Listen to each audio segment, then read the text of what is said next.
Welcome all. My name is Dr. T. Sheila, working as an associate professor in electronics and communication engineering. Today, let us see about the CMOS design. Integrated circuit, which is called as an IC, what does it incorporate? We all been thinking of it. It incorporates a large number of active and passive elements along with interconnections with a RC, that is resistor and capacitor, and are developed over a small silicon wafer which is typically of 50 to 50 millis in a cross section. The basic processes followed for production of such circuit include epitaxial growth, masked impurity diffusion, oxide growth, and oxide etching using photolithography for making patterns. The most complemented element to manufacture over IC is transistor. Basically, we use bipolar transistor, which is of two types, NPN and PNP transistor. Another one is MOSFET, that is metal oxide semiconductor field effect transistor. This is of two types, NMOS transistor and a PMOS transistor. And finally, a complementary MOS. We call it as a CMOS.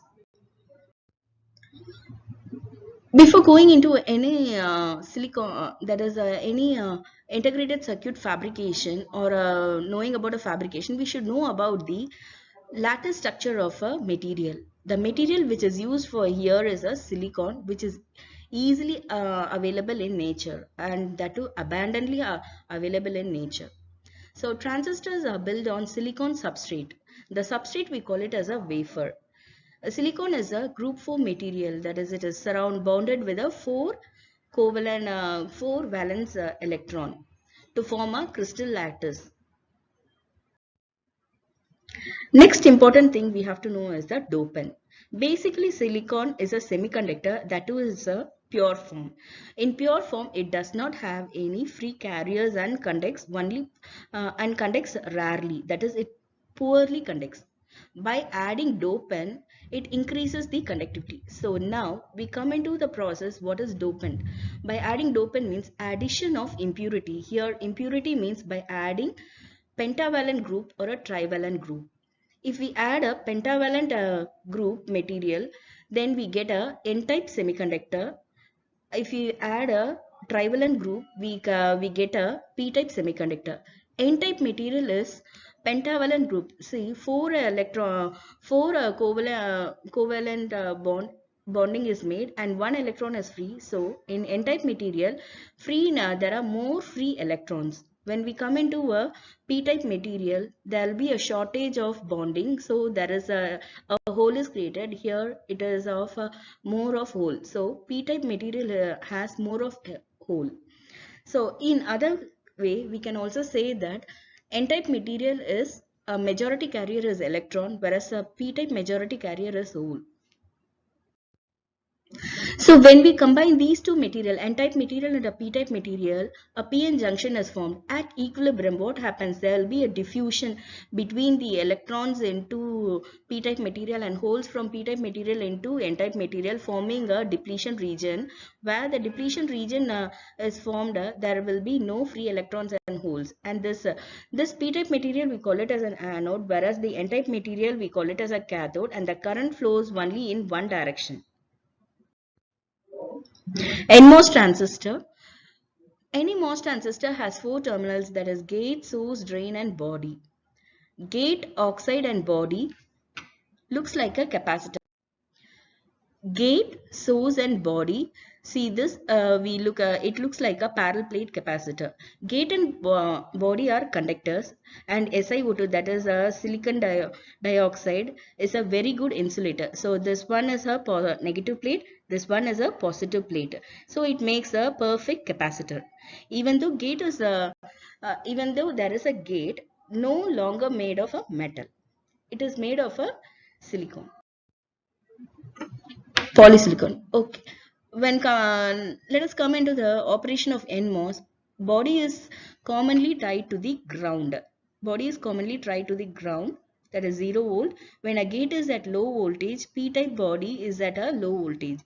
Source and body, drain and body are of So no current flows in the transistor. So we can say the transistor is in off state.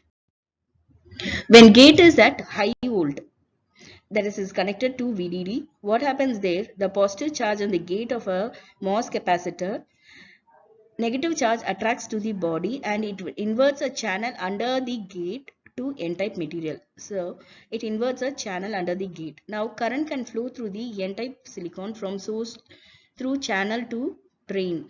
Transistor is now switched on.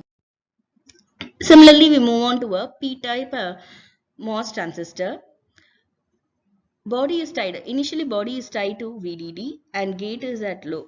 A transistor is on. When gate is high, then transistor is off.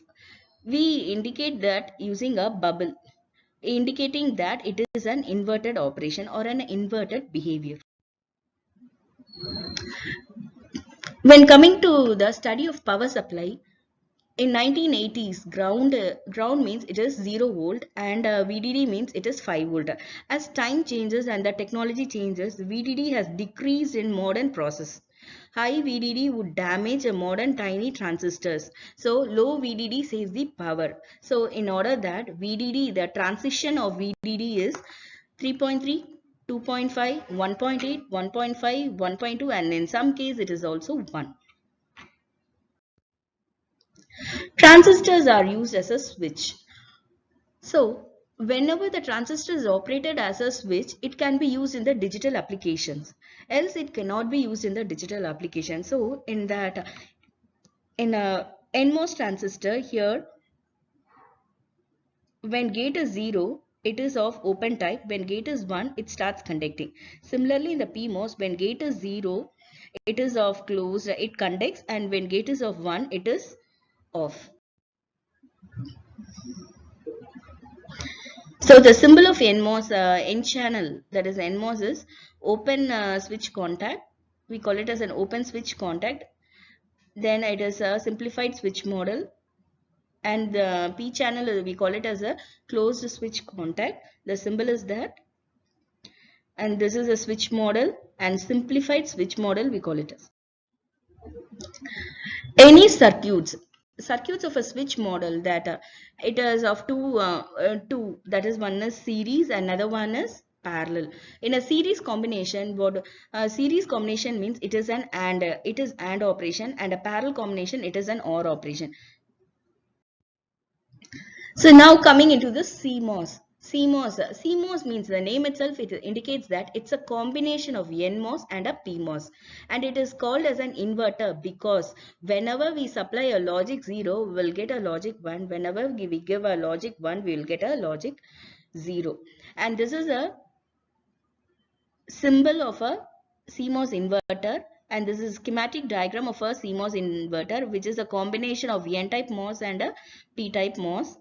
And now let us that A is given 1, that is input is given as 1. Here while constructing a CMOS inverter, both the gates of a PMOS and a NMOS are tied to give a input. So when A is given to the A is given as 1, what happens here? Here NMOS starts conducting, that is NMOS is on and PMOS is off. So totally this VDD is cut off, and as this NMOS is switched on, what happens here? This connection is totally given to ground. So the output is ultimately 0. That is logic 0. Whenever we give a logic A as 0, what happens here? NMOS connection is switched off and a PMOS connection is switched on.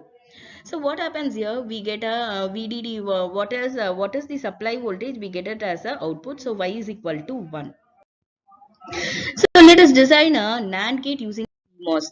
Our NAND gate means it's Y is equal to A dot B. So how do we design a NAND gate? So first we have to write a NMOS. NMOS means after this bar symbol, just write it as it is A dot B, and PMOS A plus B. Just invert. If it is a dot, you invert it as a plus, that is OR. If it is a OR gate, you invert it as a AND gate. Okay, now we can draw a NMOS, that is a dot product is a series, so series connection, and a plus is a OR product is a parallel, so a parallel connection. So this is the CMOS NAND gate, and it is symbolized as an inverted AND or a bubbled OR. So when 0 0 output is 1, when 0 1 output is 1, 1 1 output is 0. So we can also see the trans gate that is switched on when 1 1 means what happens here when A is 1, this is on, and B is 0 means this is off. So ultimately this connection to the ground is switched off. So what happens here, output is high. So since we can design a OR gate, NOR gate, NOR gate, how do we design? So PMOS is A dot, PMOS just invert the symbol and write A dot B, and NMOS is A plus B. So dot product is a series. So PMOS is a series product, and NMOS is a parallel product.